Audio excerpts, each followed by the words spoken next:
Hello and welcome to Community at the Core, the first ever New Jersey Department of Community Affairs podcast. I'm your host, Kaya King, and we're so glad you're here. Happy summer to everyone. So excited to be doing our first ever recording and episode. And we want to make sure that folks understand that Community at the Core is about the Department of Community Affairs. And at DCA, community isn't just a part of the work, it drives our work here. This podcast is a space where we'll highlight the people, programs, and partnerships shaping stronger, more equitable communities across New Jersey. In each episode, we'll be talking with public servants, local leaders, and everyday residents who are building better neighborhoods from the ground up. Whether we're tackling housing, economic development, disaster recovery, or neighborhood revitalization, our mission is guided by one purpose: putting community at its core. Thank you for joining us, and let's get into it. I am so excited to kick this first episode ever off with Dean Dafis, our director of the Office of Eviction Prevention. I'm going to give a little brag points, Dean, before we kick into it so folks know who you are, which I suspect they've seen you walking around our hallowed halls at the department, but it does warrant an introduction. So I'm honored to have Dean Dafis here. He's our director of the Office of Eviction Prevention in our Division of Housing Community Resources at the DCA. Dean focuses on public policy and program management directed towards upstream homelessness prevention. And if you're wondering what upstream homelessness prevention is, don't worry, we're going to get into it. His goal is to significantly reduce eviction filings in New Jersey and to build a more human-centered, collaborative, barrier-free, and efficient network of prevention stakeholders. The comprehensive eviction defense and diversion statewide network that he has built and oversees offers legal and non-legal housing stability resources at no cost to low-income tenants facing or threatened with eviction. Dean is an attorney who's practiced in housing court for many years. He also serves the public as an elected official in Essex County. His public service, commitment to justice and housing are informed by his former housing instability and experiences growing up in a blue-collar immigrant household. As an out proud gay man, Dean is also a strong champion for LGBTQ plus equality, having been at the forefront of many LGBTQ plus civil rights advances, including banning gay conversion therapy and marriage equality. Dean, welcome.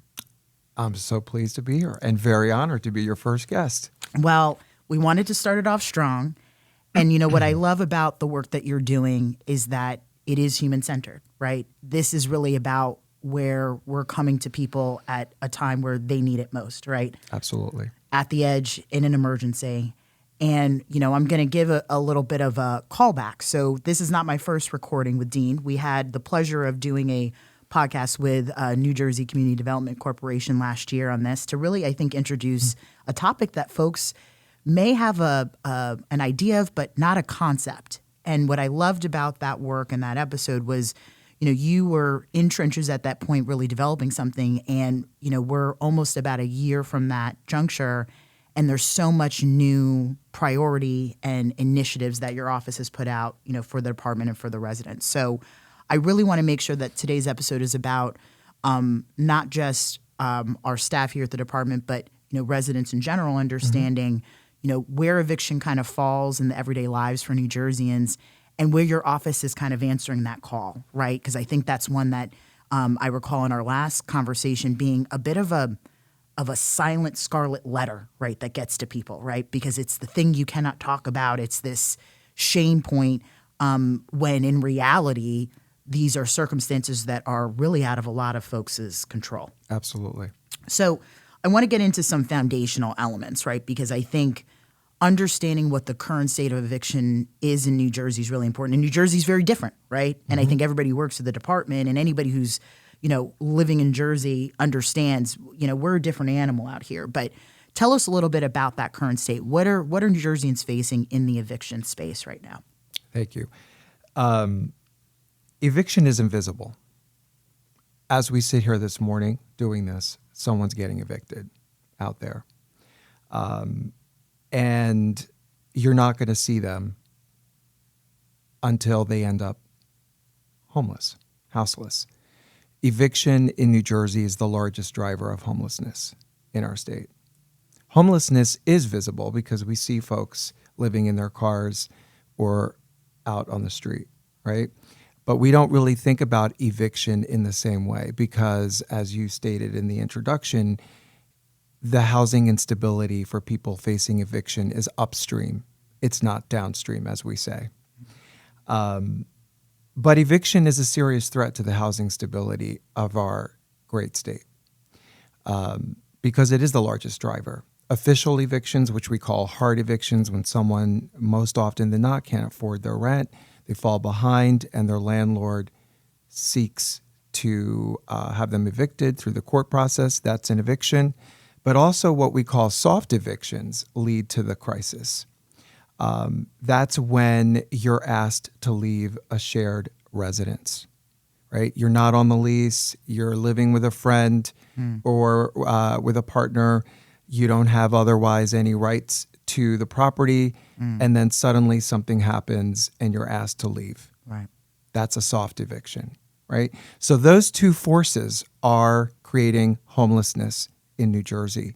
And as we reported earlier this month, homelessness is on the rise again in New Jersey, the first spike of its kind that we've seen in decades. And last year, in 2024, we had reported a 24% increase in homelessness. So I'm glad we're talking about evictions because we don't talk about them enough.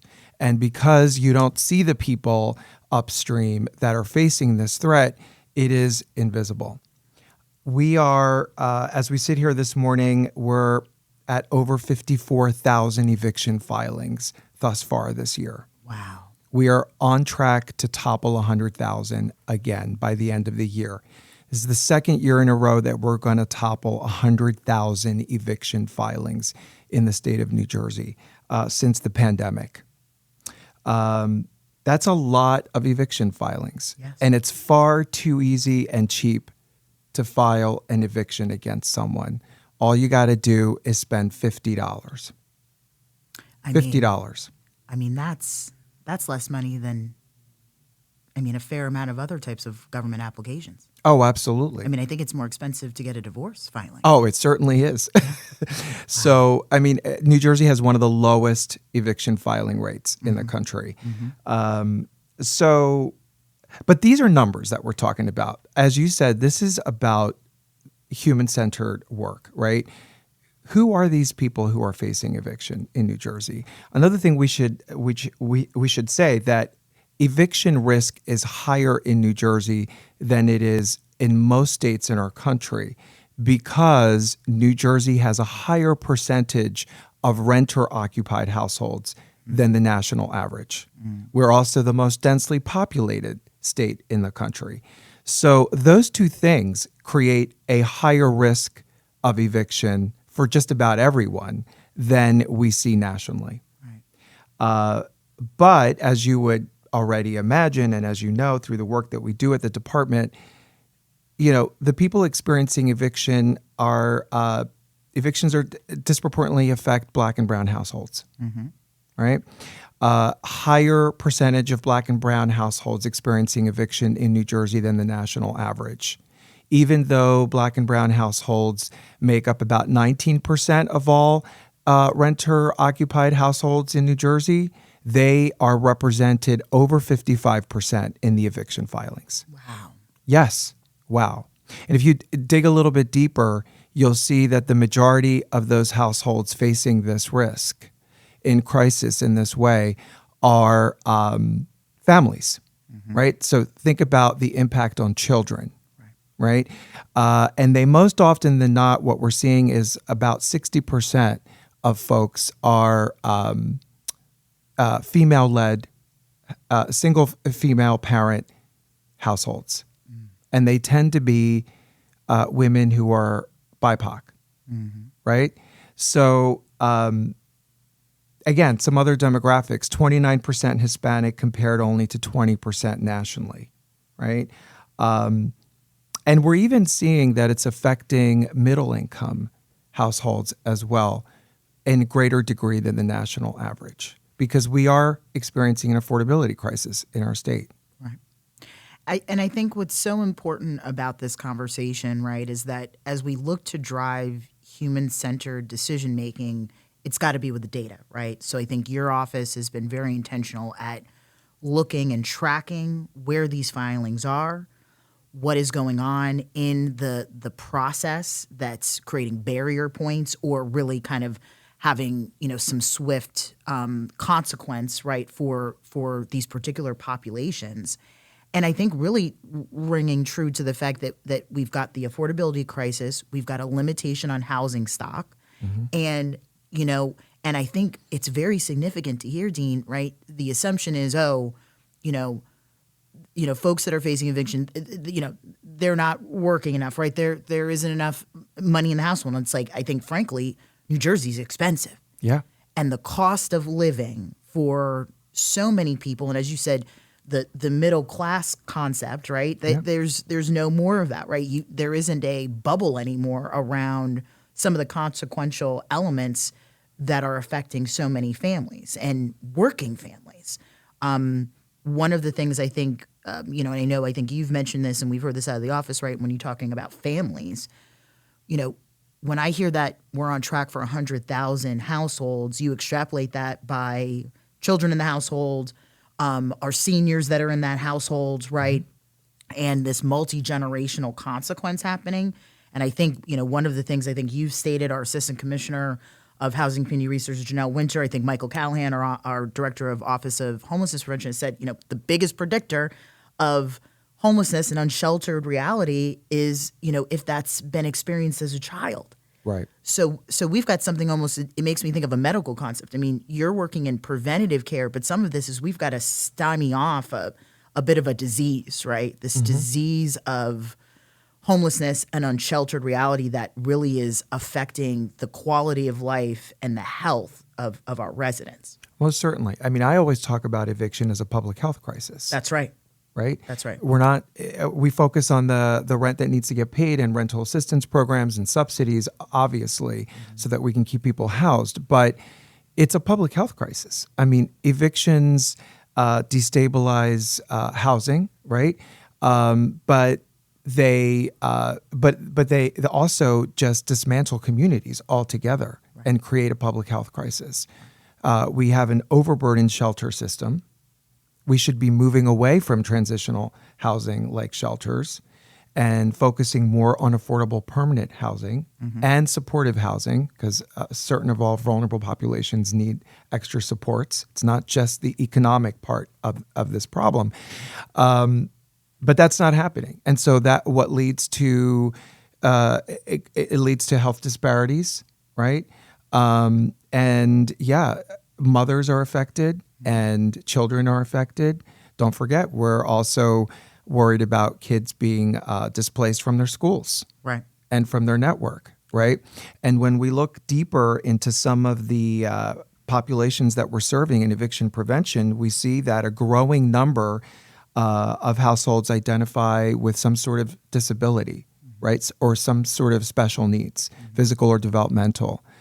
So there's another population that is outside of the traditional orbit when we think about prevention and preventative care, because that population is going to need extra supportive case management and supportive housing that they're not possibly currently receiving. So it's not just about paying their rent and making sure they can stay there, but it's also about their long-term health and wellness. Yeah, the sustainability part of this equation cannot be ignored. And I think, this department, and I'd say even looking at, the administration, it's been a forefront concept of how are we looking at foundational pillars for quality of life. And we are a housing first department, right? You cannot, have a foundational education. You cannot have wellness and health if you don't have a home to go back to. And frankly, it's the health of our communities, right? Like if we're talking in our fun theme, community at the core, this has to be about making sure those foundations are healthy and strong. Now, your office, I think, has come up with a pretty incredible and innovative concept in terms of an eviction help tool. Right. And I really want to kind of dive into a little bit of that and just this new guide and really what your office kind of did to set this up and what prompted the creation and how is it designed to support tenants and landlords, right? If folks have never kind of experienced or walked into this scary world of eviction, What is this tool intended to do? Absolutely. I'm glad we're talking about this. We're really proud and excited about this tool. It's another resource to empower folks, basically. That's really what we were going after. We see that more often than not, people don't know their rights or their responsibilities. And that goes for landlords as well, right? Because this tool serves both tenants and landlords. Better understand their rights and responsibilities and the eviction process. What does it mean? What does it not mean? What can you do? What can you not do? How do you get help, right? And the guide became important for us because we also know that with decreased funding sources, we're all in this sort of crisis right now about an anxiety with the federal threats and funding cuts and what is that going to mean and what is it going to look like. We know that we're not going to be able to get to everyone. 100,000 plus filings. We're not going to be able to get to everyone. In fact, with the little state appropriated funds that we receive to do the work that we do a handsome job in getting to about 10%. But that's only 10% of all eviction filings in New Jersey. Wow. Right? So we know that we needed to provide a reliable resource to tenants and to landlords who are in this process to better understand. It's complicated, it's legalese, it's not, all the different resources that are out there are, not easy to understand, and they're not interactive. This guide is a simple questionnaire. You answer a few questions, and based on your answers, you're able to find out, okay, this is where I'm at in the process. This is what I need to worry about. This is how I prepare for court. I still have time to work things out with my landlord. This is how I go about doing it.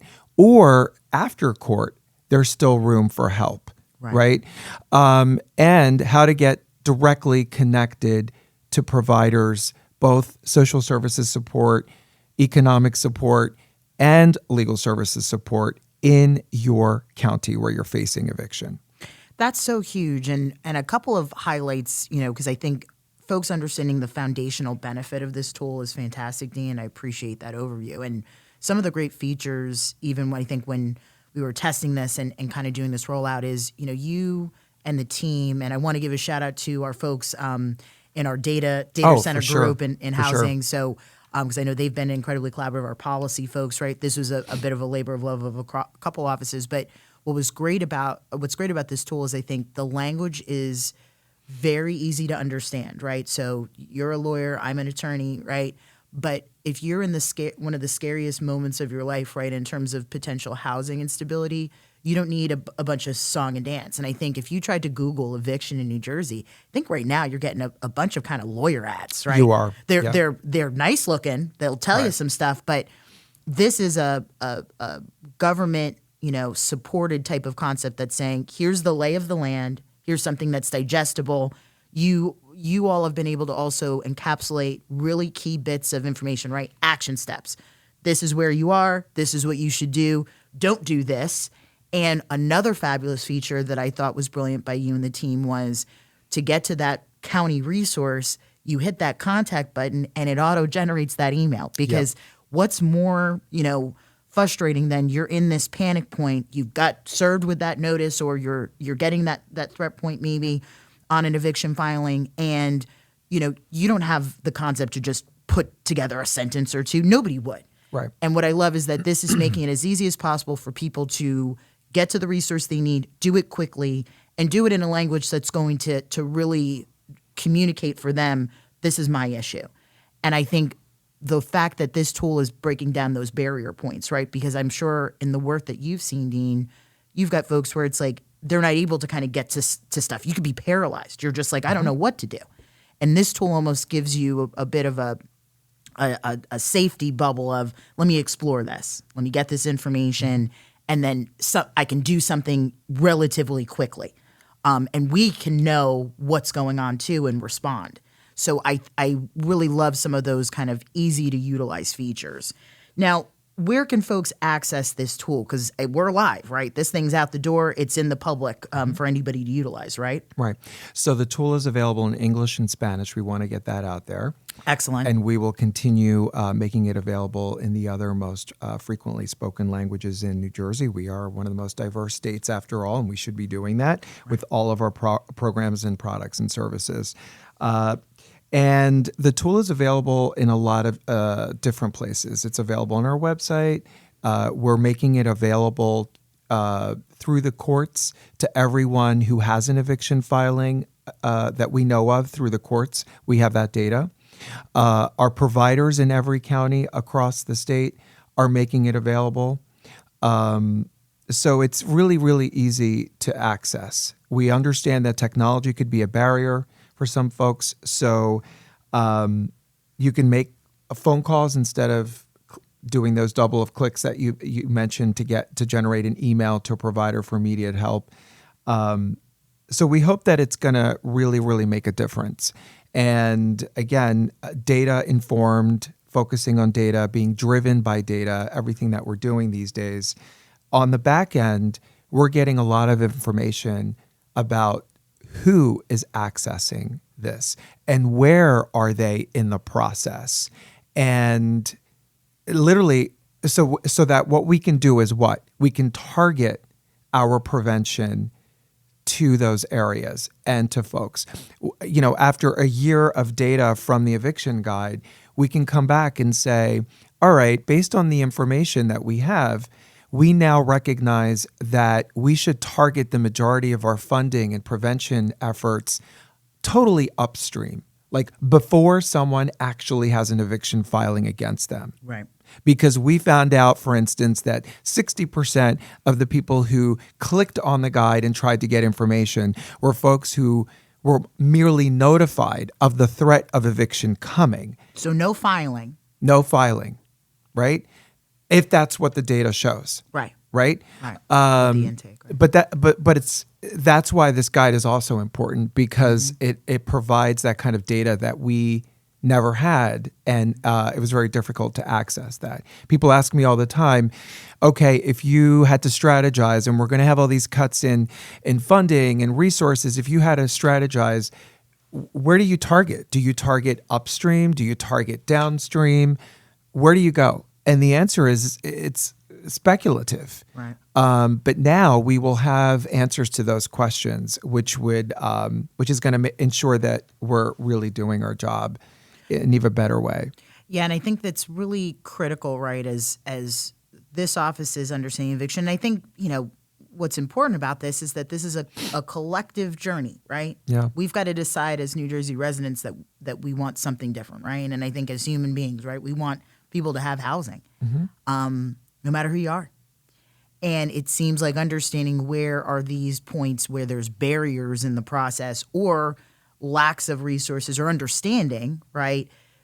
We can't do that without the data. So this is really great. It seems like a bit of a living, breathing type of tool, right? It will, the more interaction, the more we're able to be more responsive, and folks can understand really what the landscape is. Because what I think your office has been very intentional about is demystifying, the bias, the stigma, and trying to make sure that folks also have transparency in what's going on, right? I think that's where you have these misconceptions, because people don't see this information.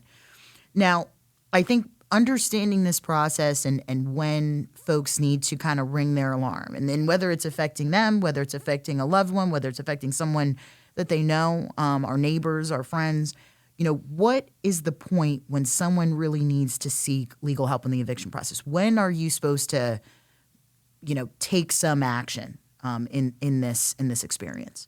Immediately.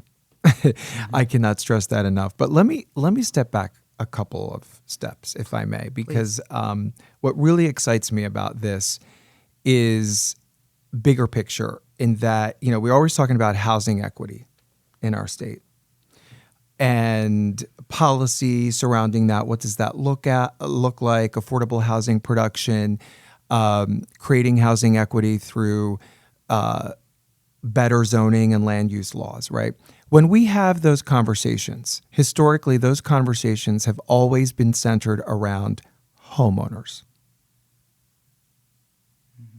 Renters have never been centered as they should be. Because again, as I stated in the introduction, we're a state that has the largest percentage of renter-occupied per capita households than most places in our country. So we need to stop talking about housing and housing equity and housing justice, centering the conversation only on homeowners. And this is really personal to me because I'm 55 years old. I know I look younger than that, right? So thank you for saying that. But I spent the majority of my life as a renter. Home ownership is a recent thing, and home ownership is becoming less and less possible for the current and future generations because of the crisis that we talked about. So why are we not talking about renters?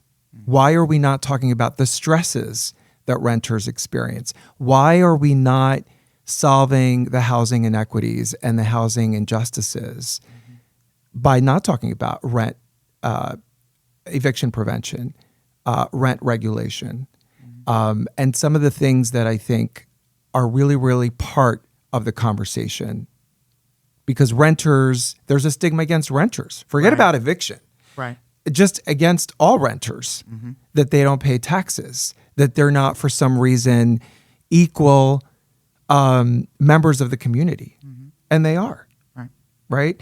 So anyway, I just wanted to say that. I didn't mean to go off track there, but I think, that's the glue of all this work, right? That overlaps housing stability, prevention, homelessness prevention, eviction prevention is homelessness prevention, and housing production on the other side of the equation, right? We just have to make sure that we are centering all of our residents, including renters. So if you are threatened with eviction, usually how it starts is you get a notice from your landlord.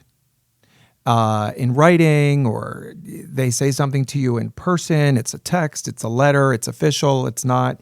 The law in New Jersey does not require a notice in non-payment or rent cases, which are the majority of eviction cases, right? Notices are required for certain populations, those folks who receive some sort of subsidy, right? Like Section 8 requires a 30-day notice, HUD requires that. And then in other kinds of eviction cases, lease violations, conduct-based, something like that, a notice is required. But most often than not, landlords, the common practice is to let you know that this is a threat. Then is the time to get help. Then is the time to understand your rights. Then is the time to connect with a social services provider in the county who's experienced in eviction and homelessness prevention to let you know what options are available to you if you owe rent immediately. And, I think it's really important that folks kind of hear that understanding, right? That there is a clear concept about this being, once it's gotten to this juncture, and again, not necessarily because of action or inaction, it's because of a myriad of consequences, right? And realities that are being faced by our residents. This has to be a swift and intentional response, right?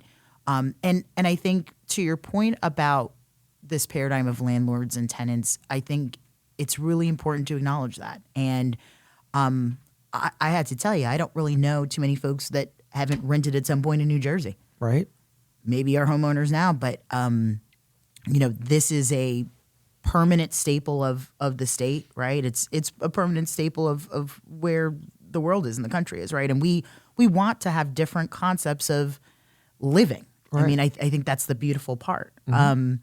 And I think to your point about, making sure that there's a voice for renters and landlords, right? And, I think sometimes too, in your office, I think has been really fantastic about this, right? Like, it's not a tenant versus landlord, No. And I think, trying to make sure that folks understand that this is a concept that requires, two parties for it to be healthy and sustainable, changes the way I think people need to think about this, right? And it's tough because, you're in a world of this is court stuff, right? And I think there's the assumption, right? Everybody's got the law and order, this versus this. And I think when we're saying we want landlords to thrive in the state of New Jersey and we want tenants to thrive in the state of New Jersey, and that you can choose to rent for however you need to, and you should be able to afford to do that. Yeah. And landlords in our communities are able to have something that gives people different concepts of lifestyle. I want to talk a bit about, on that ilk with landlords, right?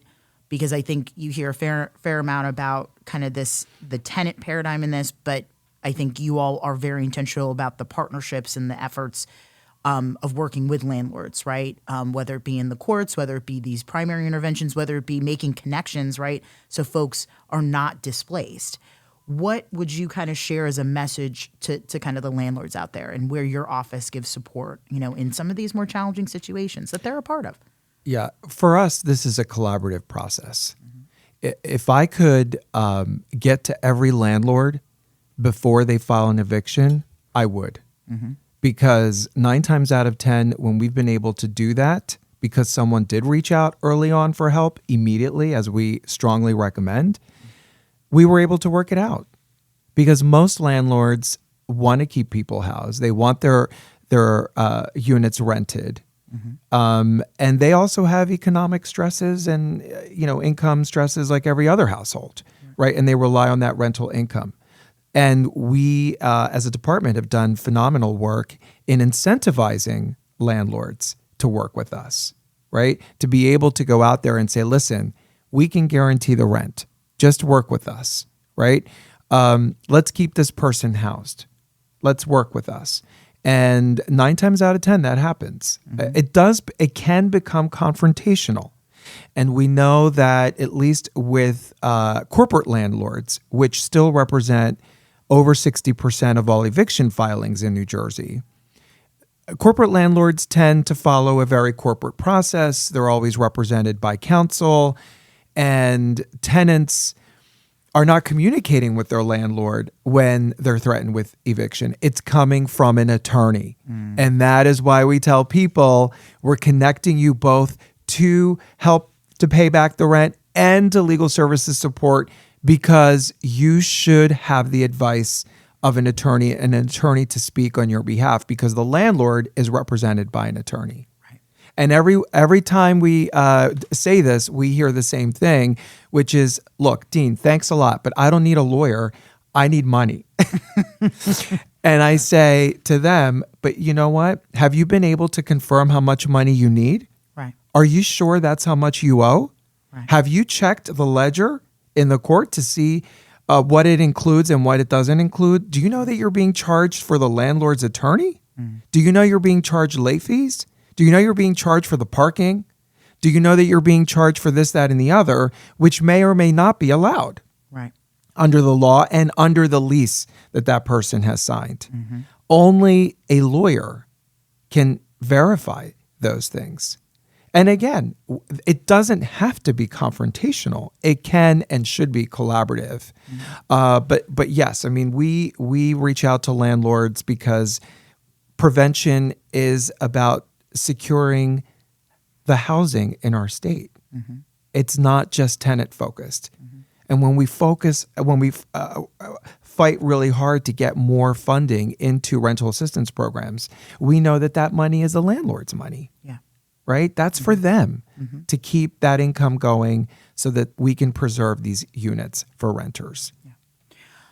Yeah, I think what you touched upon is really brilliant in the sense that we've got to really look at this as being a left and right hand concept, and the equity and access is really critical. And when I hear from you, I think a bit about some of these nuances, right? Knowing how to really analyze and assess these current situations, right, which evolve, right? If you're in this issue of unpaid rent, right, that's changing every day.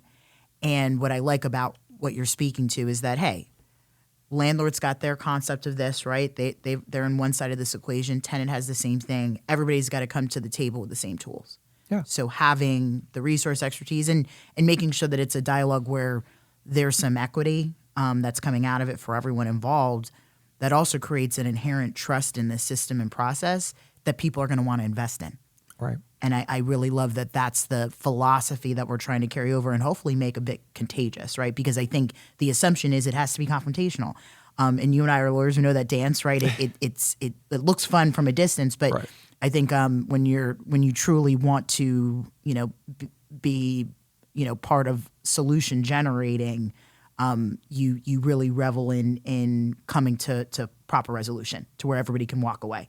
Right. On both sides of this, right? People stay in the homes, folks have the sustainable rent, and the community can stay strong.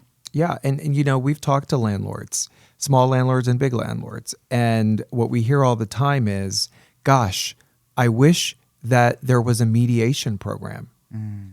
And if our legislators are going to listen to this, I wish there was a required mediation, right? So if we had sufficient funding and landlords were required to mediate first before they file, wow. Yeah. Right?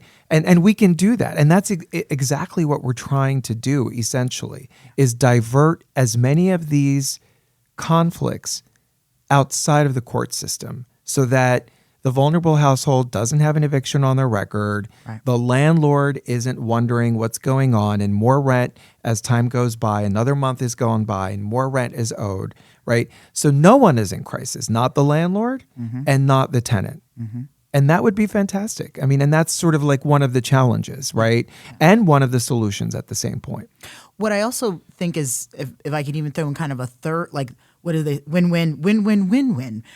You also, when you take stuff out of this concept of courts, that means that we're leaving more bandwidth for our judiciary, our judges, to focus on some of the tough nut stuff that maybe really requires those taxpayer dollars going. It's less stress on our court system. It's less stress on the taxpayer dollar because we're making sure that we've got an intervention point that isn't putting a strain on government structuring. And I think that's really significant, right? Because when folks say, oh, well, things are expensive in New Jersey or the cost of living.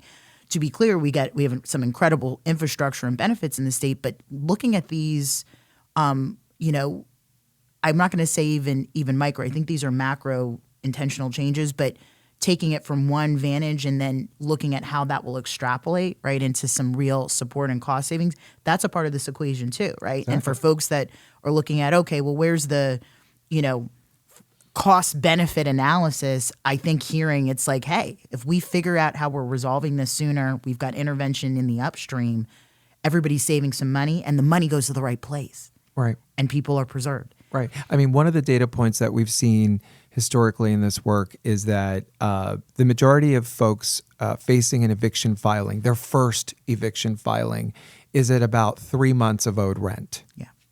And when you think about the average cost of a one-bedroom apartment in New Jersey, that comes to about $6,500 that you owe when that eviction filing. That's a median, right? It's not the same for everyone. Right. 3 months.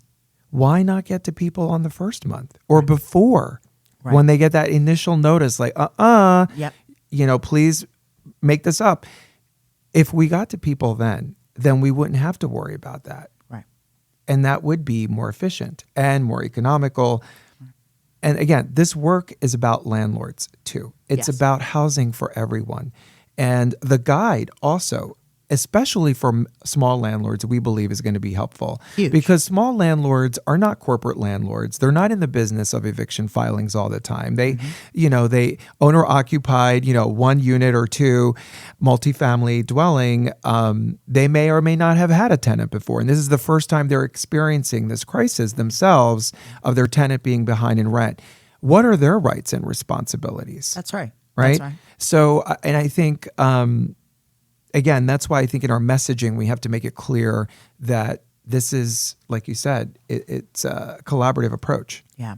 And I think to your point too, right, small landlords, I think sometimes are kind of not acknowledged and there's a stress and anxiety, right? And what I love about our state is that you can be a small landlord, but we've got to make that as barrier-free as possible. And keeping folks in the option that they can, own properties, they can be landlords, they can have longstanding successful, engagements with tenants really makes, I think, the state stronger, right? And, nothing against, some of the corporate things, but I think there's been kind of inklings, right? And you see even in national coverage about this, kind of institutional home ownership. And we've got to make sure, just like small business, right, that those are opportunities that we can have different paradigms.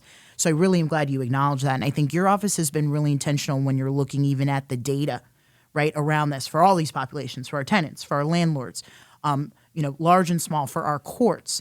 And I want to hear from you a bit, kind of in the last few minutes we've got together on, how the data is shaping policy and what's on the horizon. What do we have kind of cooking in eviction prevention in New Jersey? Where's your office looking at the next frontier? Because the eviction tool, I think, is so foundational. That's going to give us the data. That's going to give a new resource point for folks and really help us, I think, work really smart and strategically, even if we've got, challenge and resources, but getting to folks quicker and faster. But what's next up from your vantage? Yeah. So our data-informed approach and data-driven approach is going to allow us to actually predict evictions.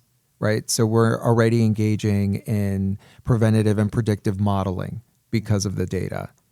And that way we can go and target literally those areas in the state where we expect and predict that there are going to continue to be large eviction filings. Right. So we can get to those people.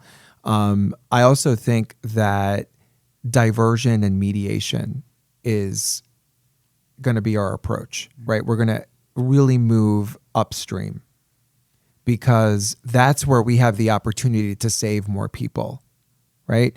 Of course, we'll continue helping people downstream too, and letting them know that even after they went to court and the judge ruled against them and now they're facing a warrant of removal, there are things that can be done to keep you in your apartment, right? Please don't move out on your own, please. Key message there. I want to repeat that. Say that one more time for folks, right? Because when we talk about this constructive eviction, right? Yeah. Say that one more time because I think that's huge. That was an educator point for me, Dean, as you've shared this expertise. But say that one more time for folks. Yes. We just want people to understand that eviction is a court process, and there's even though it's a fast process and it's scary and complicated and we're trying to uncomplicate it, right, and shed some light on the process, we want people to understand that there is always an opportunity for them to stay in the apartment, even after they went to court, even after the judge ruled against them, and for the landlord, even after a warrant of removal has been executed against them.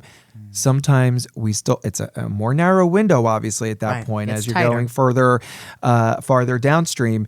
But there's always an opportunity for us to do something. So we always encourage people to work through the process, get the help that they need, and to not self-evict. Yes. Do not move out, even if it's more comfortable. It's definitely more comfortable to move in with mom or with a friend, couch surf for a little bit, because you don't want to go through this awful process, the legal process. Court is scary. Right. You walk into court and you're greeted by, security personnel. It's not welcoming. It's not friendly. You're already in crisis. Who wants to deal with that? It's easier to just couch surf.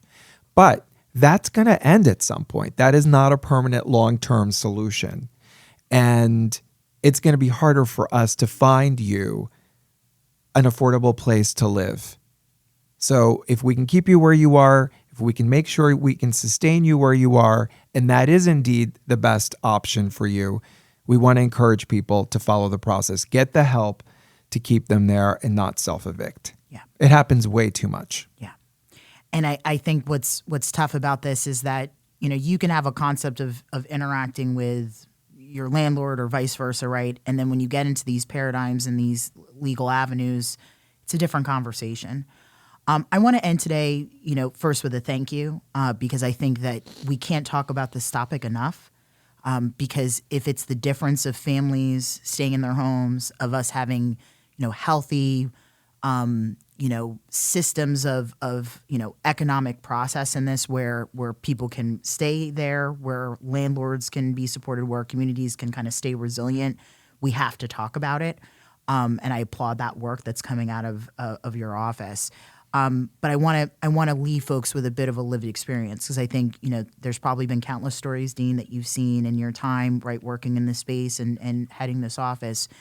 What's an experience that or story that stayed with you? What's whether it's, I'm hoping it's one of a positive or happy ending, but what's maybe one kind of caveat you can share as you've looked in this work that made you proud? Yeah, there's a lot of stories, really good stories that make us proud every single day. We don't hear about those as often as we hear about the people that we weren't able to help or get to early enough, I'm afraid. But when we do hear the good stories, it does carry us through, right? And I would say that the majority of those good stories for us have come from households in crisis who were also particularly vulnerable. They were elderly, there was a disability in the household, and there were several children in the household. And, we recently learned of a household like that in Essex County, where we have the largest share of eviction filings statewide. And this is a household that tried to get help before. This is a household that has been experiencing systemic, this vicious circle of housing insecurity, right? And they were let down by the system before. And so as so many people they became paralyzed. Mm-hmm. And they thought that our reaching out to them to help them was just another joke, another person that wasn't going to help them. Mm-hmm. Somewhere along the line, they weren't going to be eligible, or somewhere there was going to be a bureaucratic breakdown in their paperwork, right, and they weren't going to get the help that they need. They psychologically probably just didn't even want to have to face that again, right? Absolutely. It's almost like a heartbreak. It was heartbreaking. Yeah. And and this mother, single mom, was really struggling. And she was at her wit's end. And every time we talked to her, and I had the pleasure of speaking with her myself, she was just emotionally exasperated. And I just said to her, listen, I will come to your apartment and help you fill out the paperwork. Mm-hmm. And I give you my word that we will see this through every step of the way. And she was insecure and didn't have confidence all along the way. Right. And we had to constantly reassure.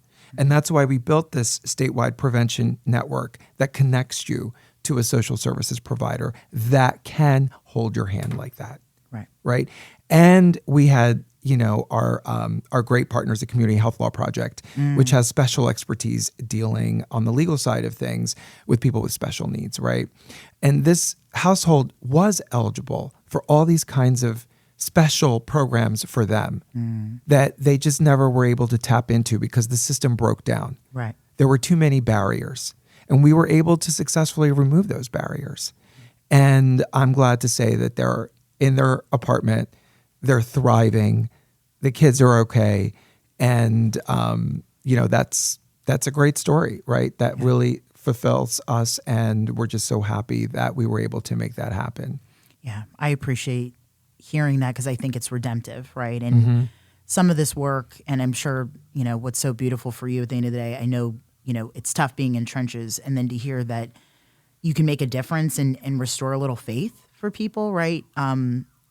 It's a perfect way, I think, to kind of kick off this podcast and even kind of end this episode, right? Like, because Community at the Core is about compassion and making sure that we are intentional about the experience for people and trying to have them have, a better experience than they've had before and realize something that's going to stay with them. So I thank you for that.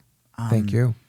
So I think we are at a wrap. I have loved this time with you, and I think, this is a great first kickoff for, the department's own podcast, right? And Community at the Core is always about how we're sharing the stories, how we're sharing, the wins, and how we're sharing the growth, right? And what we're learning to better serve our residents. So I thank you for being a dedicated public servant, for giving us a perfect tone to start off this type of voice into the world about the work that we do. And until next time, we will see you all soon. Thank you, Thank Dean. you. It's been a pleasure. Thank you.